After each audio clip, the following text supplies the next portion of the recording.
नमस्कार दोस्तों, history creations में आपका स्वागत है। आज हम बनाने वाले हैं देसी जुगाड़ साउंड बार। बिना बकवास के वीडियो शुरू करते हैं। और हाँ, वीडियो को लास्ट तक जरूर देखना क्योंकि आप सभी के लिए एक सरप्राइज है। तो वाइस वीडियो स्टार्ट करते हैं।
हमारा साउंड बार बन के तैयार हो चुका है। अब हम इसके टेस्ट करके देखेंगे और ये टेक्स्ट पे बहुत अच्छा लग रहा है।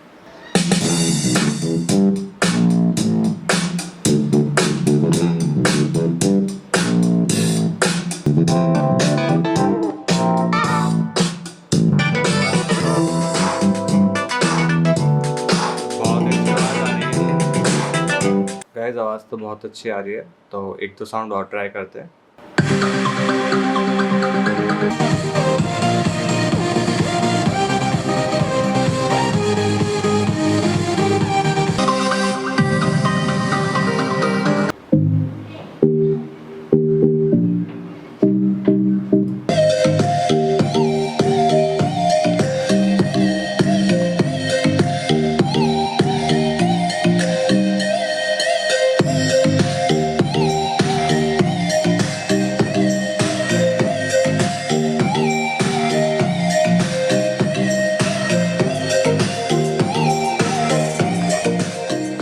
फाइनली गाइस ये साउंड बार बनकर रेडी हो गया है। सोचा नहीं था इतनी अच्छी आवाज़ आएगी। पूरी टेबल इसके साथ वाइब्रेट कर रही है, जो इसका वाइब्रेशन है पूरे टेबल में फील हो रहा है, तो बहुत ही अच्छा बना है। तो गाइस मैंने आपको वीडियो के स्टार्टिंग में कहा था कि आपके लिए इसमें एक सरप्राइज़ है। तो सरप्राइज़ ये है कि मैं इसका गिव अवे करने वाला हूँ। तो मैं आप में से ही किसी एक सब्सक्राइबर को देने वाला हूँ। जैसे ही 1000 सब्सक्राइबर कंप्लीट होंगे मैं इसका गिव अवे करूँगा। तो जिसको भी ये चाहिए वो सबसे पहले वीडियो को तो लाइक करे और कमेंट में जाके हैश भी टाइप करे और कमेंट करे और इसको ज़्यादा से ज़्यादा शेयर करे ताकि जल्दी से 1000 सब्सक्राइबर कंप्लीट हो और मैं आप में से किसी एक को जल्दी से दे दूँ। और एक बात, इंस्टाग्राम पे हमें फॉलो करें ताकि जो मैं गिव अवे करूँगा तो मैं उससे कांटेक्ट कर सकूँ। सो प्लीज़ जल्दी से चैनल को सब्सक्राइब कीजिए और ज़्यादा से ज़्यादा वीडियो को शेयर कीजिए।